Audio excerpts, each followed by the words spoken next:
So we're back. We're on Chapter 5, in which Cimarine receives a formal call from her companions in dire captivity. Khazul slept late the following morning, and Cimarine was afraid that she would leave before Cimarine had a chance to ask about the dragon's after-dinner conversation.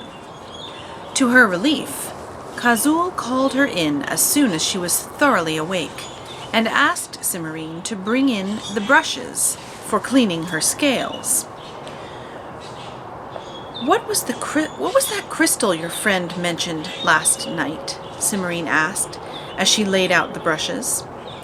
The one King Tokaz could use somehow to find out what the wizards are doing. The king's crystal, Khazul said. It's one of the magical objects that belongs to the king of the dragons. But what does it do? And why did Warog think that King Tokaz would not want to use it? Using the crystal is difficult and tiring, said Using the crystal is difficult and tiring, and Tokaz is getting old, Khazul replied. Zareth was right to say that the crystal ought to be used, but it will take more evidence than we have right now to persuade the king of that. And to what it does, the crystal shows things that are happening in other times and places. It's useful, but it can be very difficult to interpret correctly. Oh, a crystal ball, Cimarine said, nodding. She tapped Khazul's side, and the dragon bent her elbow so that the scales were easier to reach. The court wizard at Linderwall had one, but I had to stop my magic lessons before he got a chance to show me how to work it. The king's crystal is more like a plate, but the principle is the same, Khazul said. A crystal plate? Cimarine blinked. No wonder nobody talks much about it. It just doesn't sound right. Khazul shrugged. The king's crystal is much more accurate than an ordinary crystal ball, and if crystal plate sounds odd to most people, it means that fewer of them will try to steal it. Was that what the silver-green dragon meant when he said that if the wizards started wandering through the mountains, you'd lose half of your magic in no time? I never heard that wizards stole magic rings and swords and things. Not magic things, Khazul said. Magic. Wizards steal magic. That's where their power comes from. How can a wizard steal magic? Cimarine said skeptically. She climbed up on a stool and began working at the ribs of Khazul's wings. Wizards' staffs absorb magic from whatever happens to be nearby, Khazul said, stretching out her left wing so Cimarine could get at the base. That's why they're always hanging around places like the Mountains of Morning and the Enchanted Forest. The more magic there is in the area, the more their staffs can soak it up. What would happen if someone stole a wizard's staff? Would the wizard still be able to use it? The wizard wouldn't be able to work any magic until he got it back, Khazul said. Most of them have a great many anti-theft spells on their staffs for exactly that reason. Of course, it happens anyway, now and then. And as long as the wizard and the staff are separated, the staff doesn't absorb magic. It doesn't sound like a very good arrangement to me, Cimarine said. I can think of half a dozen ways a staff could be lost or forgotten or stolen or something. It doesn't seem very sensible for a wizard to depend so much on anything that's so easy to mislay. Khazul shrugged. They seem to like it. I can see why you don't want them in your part of the mountains. Can you? Do you have any idea how unpleasant it is to have part of your essence sucked out of you without much as a by your leave? Not to mention the side effects. Side effects? Cimarine said, puzzled. There, turn around and I'll do your other side. Roxim isn't the only dragon who's allergic to wizards, Khazul said dryly as she shifted her position. Or rather, to their staffs. We all are. Roxim's just a little more sensitive than most. That's why we made the agreement with them in the first place. The dragons have an agreement with the wizards? Khazul nodded. To be precise, the king of the dragons has an agreement with the head of the Society of Wizards. The wizards stay out of our portions of the Mountains of Mourning, and we allow them partial access to the caves of Fire and Night. At least, that's the way it's supposed to work. King Tokaz is getting old and forgetful, and lately wizards have been turning up in all sorts of places they aren't supposed to be. Like that wizard Zeminar I met on the path, Cimarine said. Do you think he really was the same Zeminar that's the head of the Society of Wizards? I doubt that anyone, even another wizard, would dare impersonate him, Khazul said. He has a nasty reputation. Cimarine remembered the hard black eyes and the sharp features of the wizard she had met. He had certainly looked nasty enough, even when he was pretending to be nice. He was sneaky too, or he wouldn't have tried to trick her. And he had been very annoyed when Cimarine got off the ledge without his help. Cimarine frowned. I wonder what he wanted. Really, she mused. Do you suppose he'll stop by the way he said he would? I almost wish he would try, Khazul said. There was an angry glint in her eye, and her claws made a scratching sound against the stone floor of the cave as she flexed them. Don't wiggle, Cimarine said. If Zeminar is as tricky as everyone says, he won't come while you're here. He'll wait until you've gone somewhere and I'm alone. True, Khazul frowned. Then she looked at Cimarine, and her eyes took on a speculative gleam. He probably thinks you're as silly as most princesses, so he'll be hoping to trick you into giving him whatever he's after. And if he does, then maybe I can fool him instead, Cimarine finished. And once we know what he's after, we can decide what to do about it.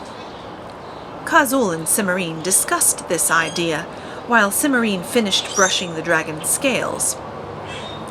There was very little they could do to prepare, since they did not know when Zeminar might show up at the cave, or what he might do when he arrived. Then, Khazul went off to inspect the ledge where Cimarine had met the wizard, to see whether the bits of it were still invisible. When Khazul had gone, Cimarine went into the library to hunt through all the books and scrolls of spells. The behavior of the dragons at dinner the previous evening had made a considerable impression on her, and she wanted to see whether she could find a spell to fireproof herself. Until then, she hadn't realized that when a dragon lost his temper, he started breathing fire. Not that she was planning to do anything to irritate Khazul, or any other dragon for that matter, but the dragons at dinner had been too annoyed to be careful, and she didn't want to get burned by accident, no matter how sorry the dragon might be afterward. At first, Cimarine didn't have much luck. She hadn't had time to do much organizing in the library, and most of the books and scrolls were lying in haphazard, dust-covered piles. Some had even fallen onto the floor. And there were spiders everywhere. Cimarine realized that if she wanted to find anything, she was going to have to do some more cleaning first. With a sigh, she went to get a bucket of water, some cloths for washing and dusting, and a handkerchief to tie over her hair. She worked for several hours, dusting books and manuscripts, wiping off dirty bookshelves, and putting the books back in neat rows when the shelves were dry. She found 2 books and 5 old scrolls that looked as if they might be interesting. These she set on one of the tables to look at later. She had just pulled a stained and yellowed stack of papers out of the back of the second-to-last bookshelf when she heard someone hallooing outside. "Now what?" she muttered crossly. She set the papers on the table with the rest of the books she was planning to look at later and went out to see who was there. To her surprise, the noise was coming from the back entrance, not from the mouth of the cave. She hurried into the passage, rounded the corner, and found herself facing 3 beautiful, elegantly dressed princesses. They were all blonde and blue-eyed and slender, and several inches shorter than Cimarine. The first one wore a gold crown set with diamonds, and her hair was the color of sun-ripened wheat. The second wore a silver crown set with sapphires, and her hair was the color of crystallized honey. The last wore a pearl-covered circlet, and her hair was the color of ripe apricots. They looked rather taken aback by the sight of Cimarine in her dust-covered dress and kerchief. "Oh, bother," Cimarine said under her breath. Then she smiled her best smile and said, "Welcome to the caves of the Dragon Khazul. May I help you with anything?" "We have made the perilous journey through the tunnels to see the Princess Cimarine, newly come to these caverns, to comfort her and together bemoan our sad and sorry fates," the first princess said haughtily. "Tell her we are here." "I'm Cimarine," Cimarine said. "I don't need comforting, and I'm not particularly sad or sorry to be here. But if you'd like to come in and have some tea, you're welcome to." The first 2 princesses looked as if they would have liked to be startled and appalled by this announcement, but were much too well-bred to show what they were feeling. The princess with the pearl circlet looked surprised and rather intrigued, and she glanced hopefully at her companions. They ignored her, but after a moment, the first princess said grandly, "Very well, we will join you then," and swept past Cimarine into the cave. The other princesses followed, the one with the pearl circlet giving Cimarine a shy smile as she passed. Cimarine, wondering what she had gotten herself into, brought up the rear. The princesses stopped when they reached the main cave, and the ones in the gold and silver crowns looked a bit disgruntled. The one in the pearl circlet stared in unabashed amazement. "My goodness," she said. "You certainly do have a lot of space." "Alienora," the gold-crowned princess said sharply, and the princess with the pearl circlet flushed and subsided, looking unhappy. "This way," Cimarine said hastily, and she led the 3 princesses into the kitchen. "Do sit down," she said, waving at the bench beside the kitchen table. The gold-crowned princess looked at the bench with distaste, but after a moment, she sat down. The other 2 followed her example. There was a brief silence while Cimarine filled the copper tea kettle and hung it over the fire.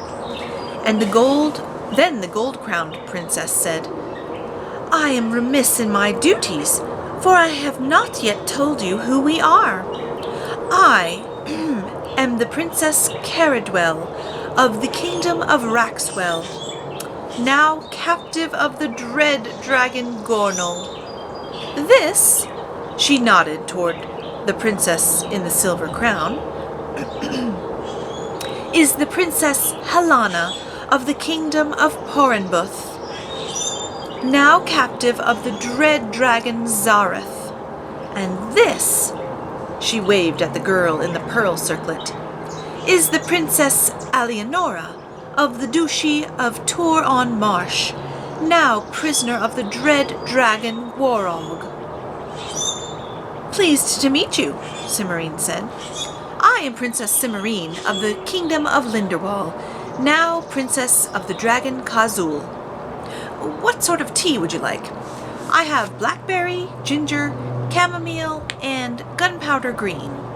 I'm afraid I used up the last of the Lapsang Souchong this morning." "Blackberry, please," Caradwell said. She gave Cimmerian a considering look. "You seem to be most philosophic about your fate." "Would that I had so valiant a spirit," Helena said in failing accents. "But my sensibility is too great, I fear, for me to follow your example." "If you don't like being a dragon's princess, why don't you escape?" Cimmerian asked, remembering that Khazul had said that 3 princesses in a row had run away from the yellow-green dragon Morans. Caradwell and Helena looked shocked. "Without being rescued?" Helena faltered. "Walk all that way with dragons and trolls and goodness knows what else hiding in the rocks, ready to eat me? Oh, I couldn't." "It isn't done," Caradwell said coldly. "And I notice that you haven't tried it." "But I'm enjoying being Khazul's princess," Cimmerian said cheerfully. I suppose I might be upset. I suppose I might have been upset if I'd been carried off the way you were, but I can hardly complain as it is, can I?" Alienora leaned forward. "Then you really did volunteer to be Khazul's princess?" Caradwell and Helena turned and stared at their companion. "Where did you get that ridiculous idea, Alienora?" Helena said.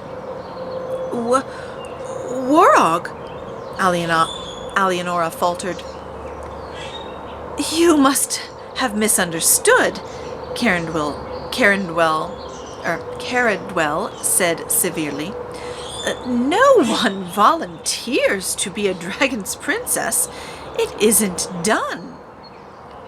"Actually, Alienora's quite right," Cimmerian said, as she set the teacups in front of her visitors. "I did volunteer." She smiled sweetly at the thunderstruck expressions on the faces of the first 2 princesses. "I got tired of embroidery and etiquette." Caradwell and Helena seemed unsure of how to take this announcement, so they made polite conversation about the tea and asked Cimmerian questions about the current fashions. Alienora didn't say very much, and the few times she tried, either Caradwell or Helena jumped on her. Cimmerian felt rather sorry for Alienora. The princesses swept off at last, still somewhat puzzled by Cimmerian's attitude.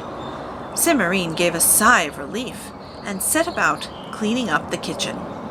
She was just rinsing the last of the cups when she heard someone hesitantly clearing her throat behind her. Cimmerian turned and saw Alienora standing timidly in the doorway. "Hello again," Cimmerian said. "Did you forget something?"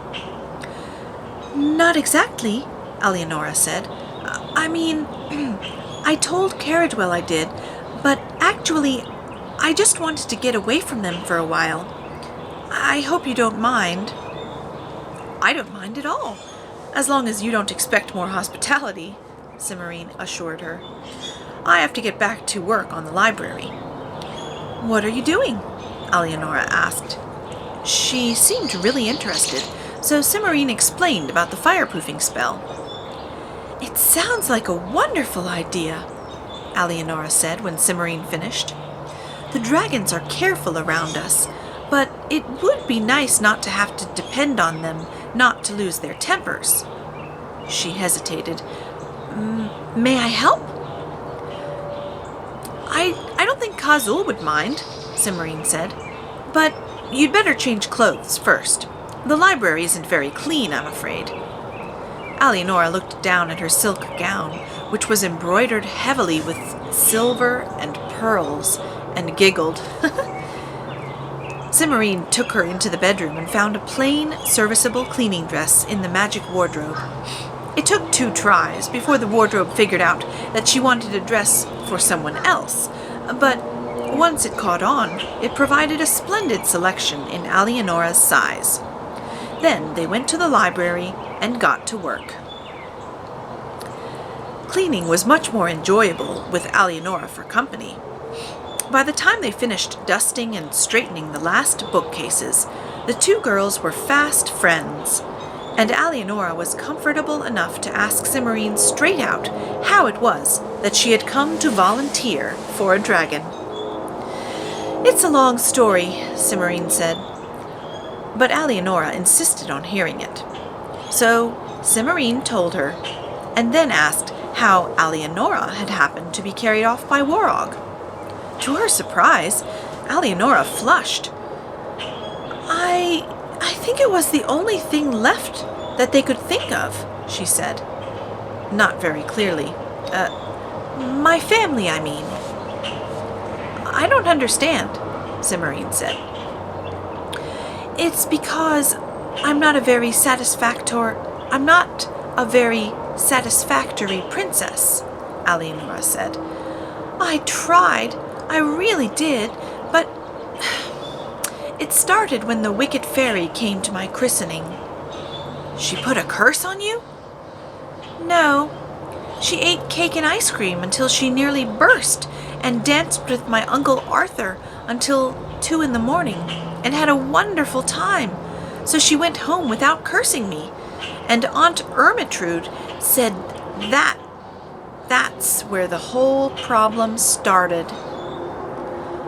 Lots of princesses don't have christening curses, said Cimarine. Not if a wicked fairy comes to the christening, Alienora said positively. And that was only the beginning. When I turned 16, Aunt Ermintrude sent me a gold spinning wheel for my birthday, and I sat down and spun. I didn't prick my finger or anything. Cimarine was beginning to see what Alienora was getting at. Well, if you didn't have a christening curse... So, Aunt Ermintrude told Mama to put me in a spinning wheel, to put me and a spinning wheel in a room full of straw and have me spin it into gold, Alienora went on. And I tried, but all I could manage was linen thread. And whoever heard of a princess who can spin straw into linen thread? It's a little unusual, certainly. Then they gave me a loaf of bread and told me to walk through the forest and give some to anyone who asked. I did exactly what they told me, and the second beggar woman was a fairy in disguise. But instead of saying that whenever I spoke, diamonds and roses would drop from my mouth, she said that since I was so kind, I would never have any problems with my teeth. Really? Did it work? Well, I haven't had a toothache since I met her. I'd much rather have good teeth than diamonds and roses drop from my mouth whenever I said something, Cimarine said. Think how uncomfortable it would be if you accidentally talked in your sleep. You'd wake up rolling around on thorns and rocks." "That never occurred to me," Alienora said, much struck. "Was that everything?" Cimarine asked. "No," Alienora said. "Aunt Ermintrude persuaded one of her fairy friends to give me a gown and a pair of glass slippers to go to a ball in the next kingdom over, and I broke one before I even got out of the castle." "That's not so surprising," Cimarine said. "Glass slippers are for deserving merchants' daughters, not for princesses." "Try telling Aunt Ermintrude that," Alienora said. I think she was the one who found out that Wtih was going to ravage a village just over the border and arranged for me to go and visit on the right day so I could be carried off. She didn't even warn me. I suppose she thought that if I knew, I'd mess it up somehow. "I don't think I would get along very well with your Aunt Ermintrude," Cimarine commented thoughtfully. "Oh, it wasn't so bad, at least at first," Alienora said. "Wtih ignored me most of the time, especially after he found out I can't cook, and it was a real relief not to have Aunt Ermintrude around anymore. Only then Gornal brought Caradwell and Zareth. Only then Gornal brought Caradwell and Zareth brought Halana, and they've been making you miserable ever since," Cimarine finished. "Why don't you stand up to them?" "I tried, but you don't know what they're like," Alienora said, sighing. Caradwell goes on and on about correct behavior, and Halana dissolves into tears as soon as it looks like she's losing an argument, and they've both had dozens of knights and princes try to rescue them. I've only had 2. "How do you do it?" Cimarine asked. "I've had 9 already, and they're a dreadful nuisance." Alienora stared at Cimarine and then began to giggle. "What's so funny?" Cimarine demanded. "Caradwell bragged for a week because 2 knights and a prince tried to rescue her the first month she was here," Alienora explained between giggles. "She said it was some kind of record. You've barely been with Kazul for 4 weeks, and you've had 9, and you didn't even mention it when Caradwell was here. She's going to be furious when she finds out." "If she wants them, she can have them," Cimarine said. Her expression grew thoughtful. "Maybe they'd be easier to get rid of if I sent them along to another princess, instead of just trying to get them to go home." "Oh!" said Alienora, and went off into gales of laughter again. Cimarine gave her a questioning look. "It's the idea of Caradwell being, oh my, being rescued by a second-hand knight." "Oh dear," Alienora gasped. Cimarine's eyes began to dance. "I could take a good look at them first, to make sure they're worthy of her before I sent them on," she suggested.